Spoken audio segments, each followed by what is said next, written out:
Hello everyone, Josie here from Life at 50 and Beyond. Welcome to my channel once again. Today I'm going to be showing you how I have created this wall decor here using purely Dollar Tree materials. The total cost of this project is just $11 and some cents, so I would say less than $12, and it only took me less than an hour to complete everything, and I was even taking breaks. But anyway, I was addressing this space here above our headboard. We have this calking bed, and there's just this space on top that is bland, and I wanted to put something there that's not heavy. I guess that's one of the reasons why we left this wall bare for quite some time now, because here in California, our biggest concern is earthquakes, and it can happen anytime. So we cannot really put anything there that's heavy or that we can get injured or hurt, when they fall. So stick around if you're interested in creating this project. You will need 2 plastic garden fences from the Dollar Tree. You'll also need 4 11 by 14 frames. And I got one that has brown frame. Doesn't matter as long as you have 4. The glue gun, E6000 to reinforce, and paintbrush and acrylic paint. First, I'm preparing my garden fences. I will be cutting the stakes, or those pointy ends there that you see at the bottom, 3 from each of the garden fences, and also the sides, the ones that show the nails, like the connections. So I'll be cutting them. Anyway, this is the area that I'm going to be cutting. I'm going to be cutting the small pieces first, and then I'll go on to the larger pieces, which are the stakes.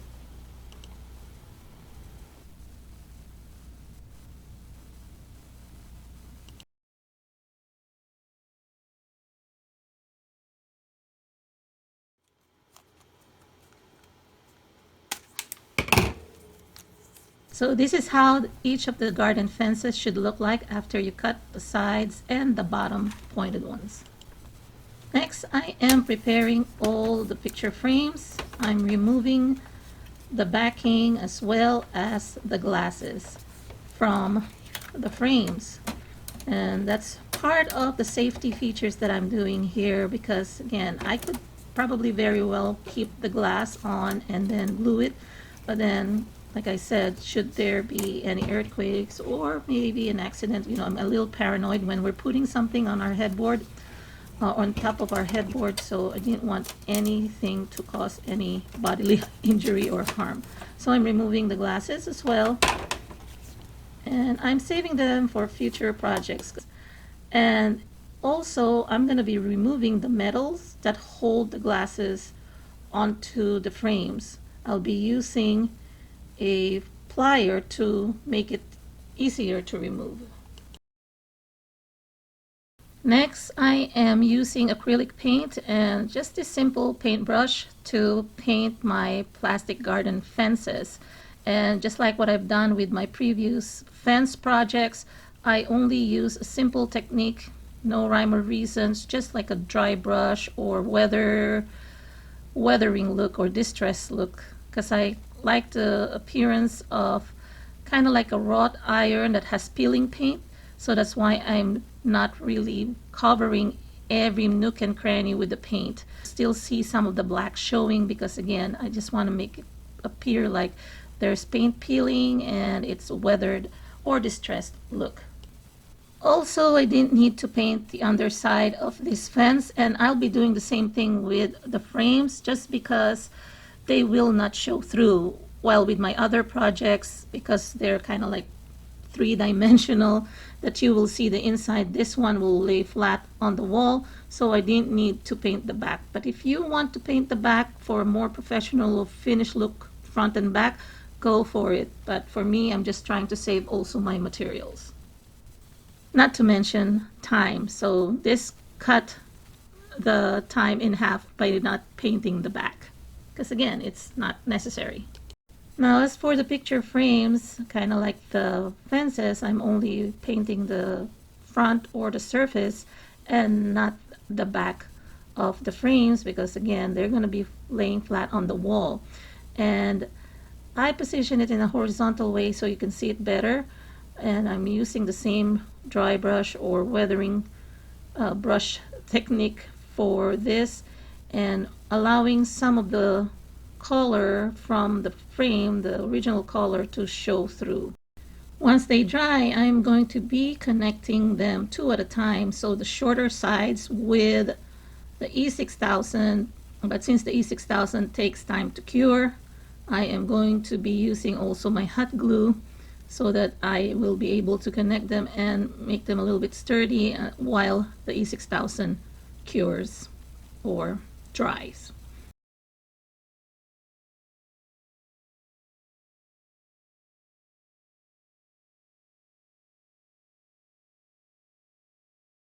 After connecting the frame, I flip the frames over so that I can also apply hot glue onto the seams at the back of the frames, just to reinforce this connection that I am making.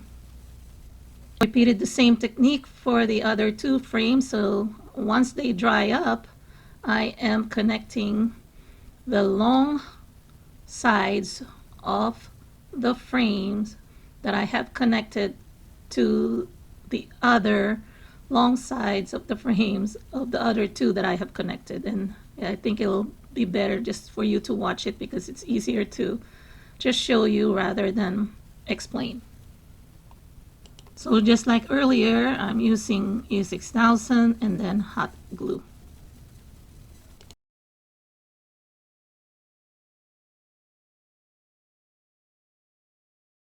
Next, I am going to be attaching the garden fences, one on each side, and I am doing it on the far edge or side of the windows, one on the left, one on the right, because I'm going to be positioning this on a horizontal position where the long sides are up and the shorter sides on the side. But it's up to you if you want to do this a little bit taller rather than horizontal, or do it more vertical where the short sides are up and then the long sides are on the sides. You can do it that way too, but I'd rather do it this way.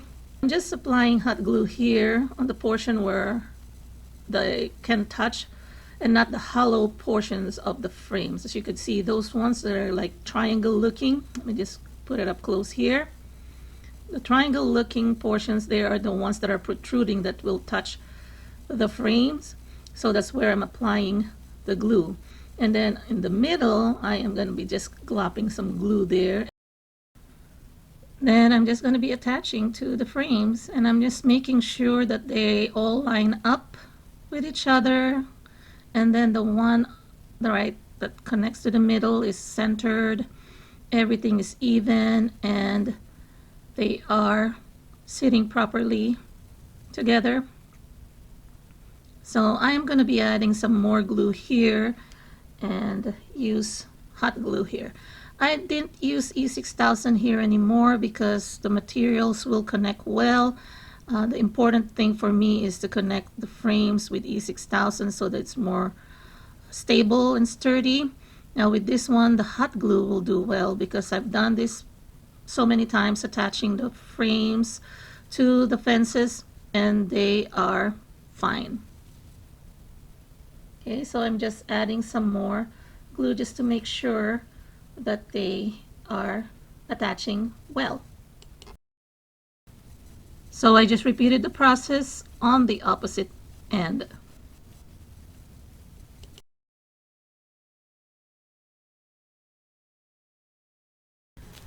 Next, I am going to be making a wreath. So I have this wreath form that I got from the Dollar Tree, and I have 3 bouquets of flowers, and I chose pink and some blush there, and I'm going to be decorating this wreath.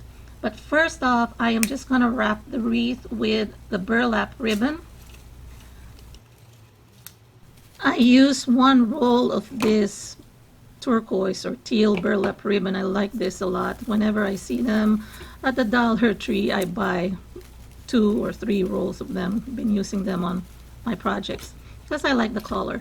So I used up the whole roll, and I just kind of wound it around the floral form or the wreath, just to cover them, because I don't want that the sides that of the filo form and then the inside would show. So at least if it's showing, it has this decorative turquoise or teal burlap to show, and it's really very pretty. And this is also a tip for you if you want to save some money. Instead of buying so many silk flowers, in this case I only purchased three types that I'm going to be using, so that's just $3, and then I'm just going to be inserting them there, making sure I move also the burlap to cover the green floral form. And if you want to use something else, like some folks use moss, but sometimes I don't like the smell of the reindeer moss.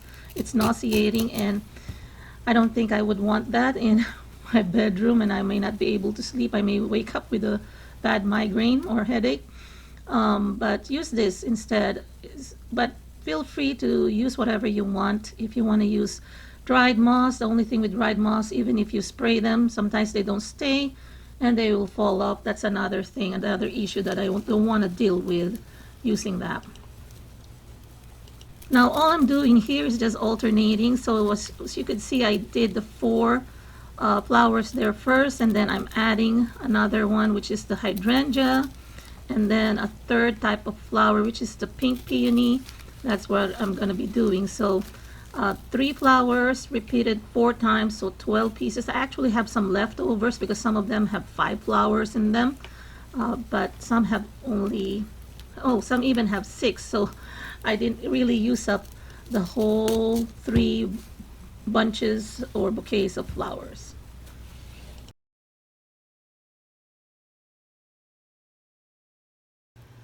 So here it is, guys. I love it a lot. And sorry, I'm kind of losing light here, so I was trying some incandescent light because it's late in the afternoon or early evening. But I also have those ribbons that I'm going to be using to hang. And this is how I hung it. I am actually gluing it with some hot glue at the back of the frame, and then adding the hook that came from the backing of the frame that I removed earlier. Feel free to reinforce it with a stronger bond like E6000 again, so that it will have a stronger hold. And here it is, the final product. So I hope you like this project. It's really not that complicated if you think about it. Probably the time that I spent on this one is at most it would be an hour, I would say. The only thing is because of the painting, I needed to dry them. Good thing about acrylic though, it didn't take that long to dry, and because it's warmer season, so that's why it's not that bad. So I hope you liked this video. If you did, please give it a thumbs up. Please share with anyone who may want this type of decor, and please subscribe if you haven't subscribed yet, and leave some comments down below. And to my returning subscribers, thank you for always supporting this channel. I appreciate it a lot. Hope you all have a great day. Talk to you again in my next video. Bye bye.